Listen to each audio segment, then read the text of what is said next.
The other day I read an article written by the great representative from Texas, Ron Paul. He made more sense to me than anybody else. And instead of me trying to paraphrase what Congressman Paul had to say, we have him on the program now. Representative Paul, it's a real honor to have you. Welcome to the Savage Nation. Thank you. Good to be with you. Congressman, you made it very, very plain. You said if we keep spending at current levels, we could just simply save $400 billion in the next few years, not by cutting anything, but just controlling spending. Isn't that correct? Yeah, if 4 years or 5 years ago we just had frozen the budget, it would have be balanced by now. But the big charade in Washington is these trillions and trillions of dollars that they're cutting. We're going to cut 5. No, let's cut 4. No, let's cut 5. There are no cuts at all. There are always just cuts in the proposed increases. So nobody really has considered any cuts whatsoever. There's a few bills going around. One that I would support, even though it doesn't do enough. It just cut the budget 1% from last year. After 5 or 6 years, the budget would be balanced. But no, there's no serious intent to cut.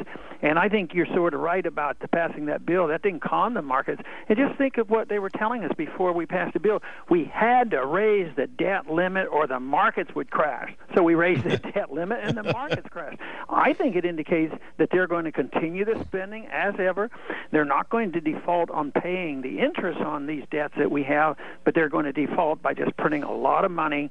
People are going to lose their value of their currency, and that's the way they liquidate debt. Congressman Ron Paul wrote this. He said, the cuts that they were discussing are illusory, and they're not really cuts. And he said it was akin to a family so-called saving $100,000 in expenses by deciding not to buy a Lamborghini and instead getting a fully loaded Mercedes when really their budget dictates that they need to stick with their perfectly serviceable Honda. Do you believe, though, that the market decline today, the big 5% decline today, is directly related to Wall Street being very nervous about this budget debacle, or certainly there's institutional trading and things of that nature involved as well, aren't there? Yeah, I think it's more to it. Sometimes markets are looking for excuses. When there's an excuse and it starts down, maybe the market, I don't believe the market was ever worth that much. The recovery here these last several years was artificial. It was just the Fed making this, desperate effort to reinflate the bubble and created all that money, QE1 and QE2, and creating trillions of dollars and bailing out the rich and the Wall Streets and the banks. Yeah, they had a lot of cash. They were getting cash for free from the Fed, and they were able to buy Treasury bills for that, and it made it look like the market was good. But it wasn't real growth. The jobs weren't coming back. The standard of living was going down, and the deficit was exploding. So I think it's all those things put together. And the main problem we have in dealing with this crisis is nobody in Washington wants to admit a cold, hard fact. This country is bankrupt. If you're bankrupt, you have to do something about it. You just can't, go further into debt. Debt is the problem, so they say, well, I guess the first thing we need to do is increase the debt limit, $2.4 trillion, and that's supposed to help. It made no sense whatsoever to me. Ron Paul is a congressman. He is a candidate for the presidency of the United States of America. He makes more sense to me than almost any other candidate. And he did a great article the other day on it was entitled "When a Cut is Not a Cut," and we put it up on michaelsavage.com. And all he said was, if we simply kept spending at current levels, that would save $400 billion in the next few years. But Congress didn't even want to do that. They actually wanted to increase the debt. And there is the chickens came home to roost in plain English. The fact of the matter is, we have with us a gentleman who knows something about what's really going on, Congressman Ron Paul of Texas. And he wrote a great article the other day called "When a Cut is Not a Cut." Now, your article is strange to me because your title was "When a Cut is Not a Cut." Now, you would know what a cut is, being an obstetrician by training, correct? No, I do trust people who are top-flight professionals who go into politics as opposed to people who have only been in politics. And I would expect that you would know something more about the realities of what's going on than people who've been under the spell of lobbyists their entire life. In plain English, for the millions of people listening to this show, Congressman Paul, if you were president today, what would you do with regard to the budget?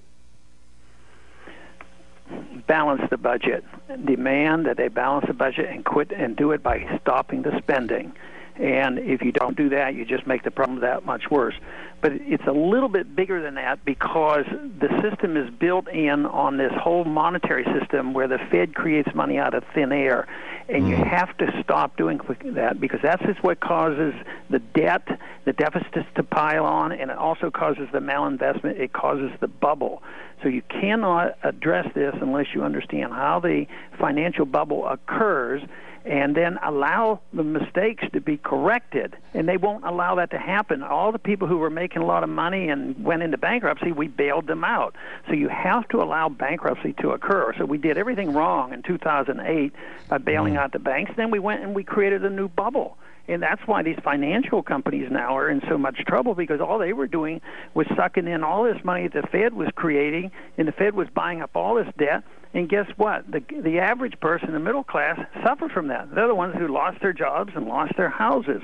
So we have to have a new monetary system, and we have to immediately balance the budget, and that is not an easy task, because if the people don't understand it and understand it's in their best interest, it won't happen. But right now, a growing number of people are starting to realize that these deficits don't help them, that the government is inept. The government can't provide welfare from cradle to grave because the system is broke. And I think that's good news, that they're waking up and realizing that we have to have big changes in order to solve this problem.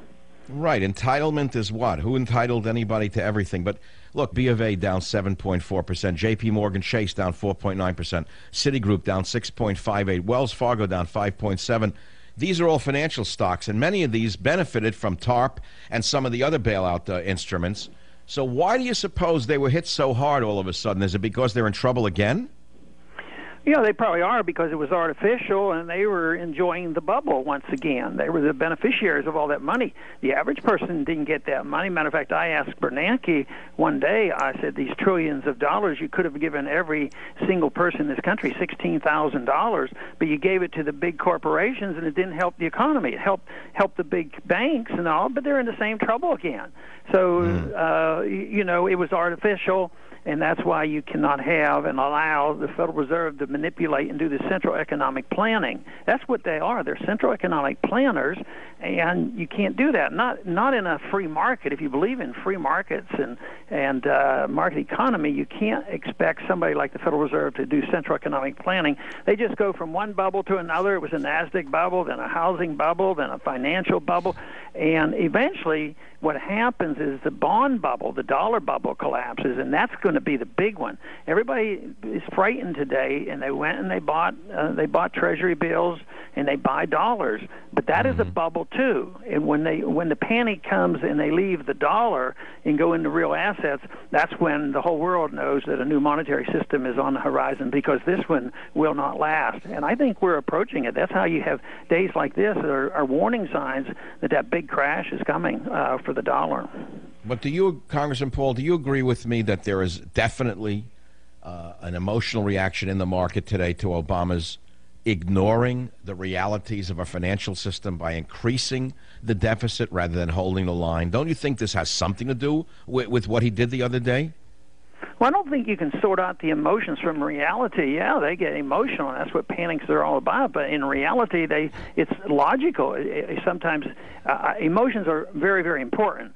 But it's not only emotions. They're reacting to some hard, cold facts that what he's been doing and the way he's been spending and the way he wants to punish anybody who's making profits, yes, those are facts, and people are reacting logically to this, and then at times they get a bit emotional about it, but it's justified. I know you have to go in a few seconds, but I've come up with a couple of ideas. Social Security, don't you think the retirement age needs to be raised? Yeah, something has to be done, because the money that was put in there has been already spent. So if you're going to try to salvage it, you have to do that. But, they're already working very hard to cheat the recipients. Indirectly, they should be more honest about it and raise the age and do those kind of things. But they don't get cost of living increases. They're already proposing that they change the CPI calculation once again, and therefore they're going to get less purchasing power, even though they may get the same amount of money. But if there's going to be a long-term correction, yes, you'd have to raise the retirement age and do some other things. But I would like to do so much cutting elsewhere in the budget that I'd like to see young people get the chance to opt out. We talk about opting out of Obamacare. Why shouldn't young people say, look, government's not very good at giving me my insurance, whether it's medical insurance or retirement insurance? The young people I talk to seem to agree. They don't believe for a minute that this government is going to provide them with a retirement benefit when they're 65. They can't even get a job, so that they're willing to assume responsibility for themselves and just stay out of it. But if that were to be done, you'd have to cut a lot of spending in other places. Representative Ron Paul, I know you've got to run, and thanks for being with us on the Savage Nation, and good luck in your presidential aspirations. Thank you very much. I'll be right back. It's the Savage Nation. Savage.